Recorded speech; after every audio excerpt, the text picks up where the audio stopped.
મિત્રો આજે ગરમી વધારે છે તો અમે વિચાર્યું કે લાવ આજે ઘરે જ લચ્છી બનાવીને પી લઈએ। તો હું આજે લેવા જવાનું છું દહીં અને ઘરે લચ્છી બનાવીને અમે આજે મસ્ત ઠંડી ચીલ્ડ લચ્છી પીશું। આ મારી બૈરી જો કુલરનું મર્ડર કરવા તૈયાર બેઠી છે। એના પછી હું ઘરથી બહાર નીકળવા માટે કુલરના દરવાજામાં ફસાઈ ગયો અને બહાર જતા ઓહો મિત્રો કડક ધૂપ છે આજે હો। મિત્રો અમારા પાડોશી જો કુંડી સાફ કરે છે નાવે છે। ઓહો મિત્રો તમે સૂર્યદાદાની ગરમી તો જુઓ આજે હા હા હા। તો મિત્રો સામેની દુકાન મારે દહીં લેવા જવાનું છે મિત્રો રસ્તામાં તડકો તો જુઓ તમે આહા હા। એના પછી હું દહીં લીધા એક નહીં પણ ત્રણ દહીં લીધા। એના પછી દહીં લઈને હું ઘરે નીકળી ગયો। ઘરે નીકળીને ધૂપ તો આહા તડકો તો બહુ છે મિત્રો હા આજે। એના પછી દહીંની ઠેલી ઉતારીને મારી બૈરીના મોઢા પર નાખી દીધી મેં।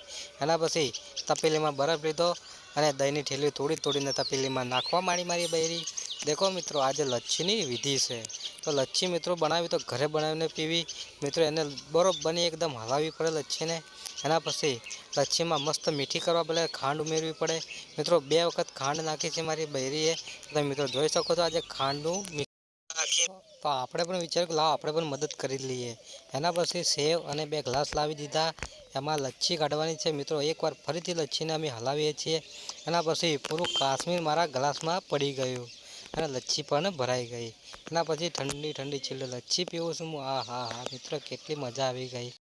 તો મારો આ નાનકડો બ્લોગ તમને કેવો લાગ્યો તો કોમેન્ટમાં લાઈક જરૂર